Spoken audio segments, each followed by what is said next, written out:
श्री सीतारामचंद्राभ्याम नमः। श्रीमद् वाल्मीकि रामायण बालकांड 46वां सर्ग। पुत्रवध से दुखी दीति का कश्यप जी से इंद्रहंता पुत्र की प्राप्ति के उद्देश्य से तप के लिए आज्ञा लेकर कुश पल्लव में तप करना, इंद्र द्वारा उनकी परिचर्या तथा उन्हें अपवित्र अवस्था में पाकर इंद्र का उनके गर्भ के 7 टुकड़े कर डालना, अपने उन पुत्रों के मारे जाने पर दीति को बड़ा दुख हुआ। वे अपने पति मरीचि नंदन कश्यप के पास जाकर बोली, भगवन, आपके महाबली पुत्र देवताओं ने मेरे पुत्रों को मार डाला, अतः मैं दीर्घ काल की तपस्या से उपर्जित एक ऐसा पुत्र चाहती हूँ जो इंद्र का वध करने में समर्थ हो।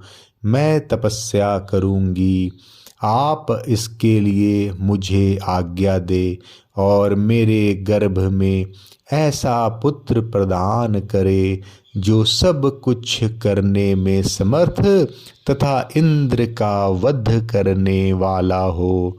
उसकी यह बात सुनकर महातेजस्वी मरीचि नंदन कश्यप ने उस परम दुखिनी दीति को इस प्रकार उत्तर दिया, तपोधने, ऐसा ही हो, तुम 100 चाचर का पालन करो, तुम्हारा भला हो। तुम ऐसे पुत्र को जन्म दोगी जो युद्ध में इंद्र को मार सके।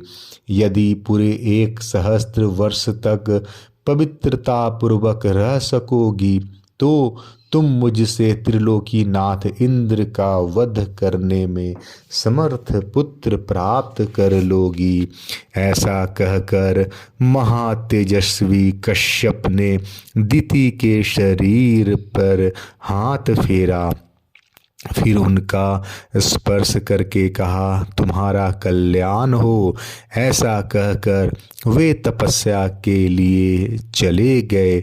नरश्रेष्ठ, उनके चले जाने पर दीति अत्यंत हर्ष और उत्साह में भरकर कुशपल्लव नामक तपोवन में आई और अत्यंत कठोर तपस्या करने लगी। पुरुष प्रवर श्री राम दीति के तपस्या करते समय सहस्त्र लोचन इंद्र विनय आदि उत्तम गुण संपत्ति से युक्त हो उनकी सेवा टहल करने लगे। सहस्त्राक्ष इंद्र अपनी मौसी दीति के लिए अग्नि, कुशा, काष्ठ, जल, फल, मूल तथा अन्याय अभिलाषित वस्तुओं को ला ला कर देते थे। इंद्र मौसी की शारीरिक सेवाएं करते, उनके पैर दबाकर उनकी थकावट मिटाते तथा ऐसे ही अन्य आवश्यक सेवाओं द्वारा वे हर समय दीति की परिचर्या करते थे। रघुनंदन, जब सहस्त्र वर्ष पूर्ण होने में कुल 10 वर्ष बाकी रह गए, तब एक दिन दीति ने अत्यंत हर्ष में भरकर सहस्त्रलोचन इंद्र से कहा, बलवानों में श्रेष्ठ वीर, अब मेरी तपस्या के केवल 10 वर्ष और शेष रह गए हैं। तुम्हारा भला हो। 10 वर्ष बाद तुम अपने होने वाले भाई को देख सकोगे।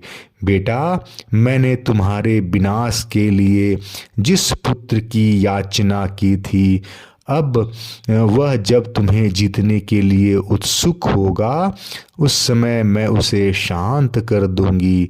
तुम्हारे प्रति उसे बैर भाव से रहित तथा भातृस्नेह से युक्त बना दूंगी। फिर तुम उसके साथ रहकर उसी के द्वारा की हुई त्रिभुवन विजय के सुख निश्चिंत होकर भोगना। सुरश्रेष्ठ, मेरे प्रार्थना करने पर तुम्हारे महात्मा पिता ने 1000 वर्ष के बाद पुत्र होने का मुझे वर दिया है। ऐसा कहकर दीति नींद से अचेत हो गई। उस समय सूर्यदेव आकाश के मध्य भाग में आ गए थे। दोपहर का समय हो गया था। देवी दीति आसन पर बैठी बैठी झपकी लेने लगी। सिर झुक गया और केश पैरों से जा लगे। इस समय इस प्रकार निद्रावस्था में उन्होंने पैरों को सिर से लगा लिया। उन्होंने अपने केशों को पैरों पर डाल रखा था। सिर को टिकाने के लिए दोनों पैरों को ही आधार बना लिया। यह देख दीति को अपवित्र हुई जान इंद्र हंसे और बड़े प्रसन्न हुए। श्री राम फिर तो सतत सावधान रहने वाले इंद्र माता दीति के उदर में प्रविष्ट हो गए और उससे स्थित हुए गर्भ के उन्होंने 7 टुकड़े कर डाले। श्री राम उनके द्वारा 100 पांवों वाले वज्र से विदीर्ण किए जाते समय वह गर्भस्थ बालक जोर जोर से रोने लगा। इससे दीति की निद्रा टूट गई। वो जाकर उठ बैठी। तब इंद्र ने उसे रोते हुए गर्भ से कहा, भाई मत रो। परंतु महातेजस्वी इंद्र ने रोते रहने पर भी उस गर्भ के टुकड़े कर ही डाले।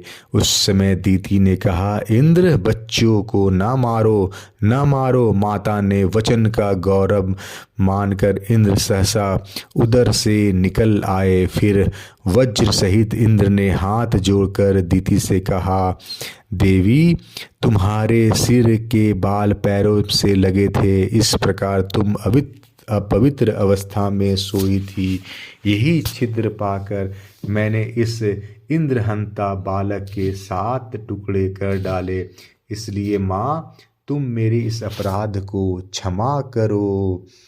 बालकांड 46वां सर्ग समाप्त। जय श्री राम।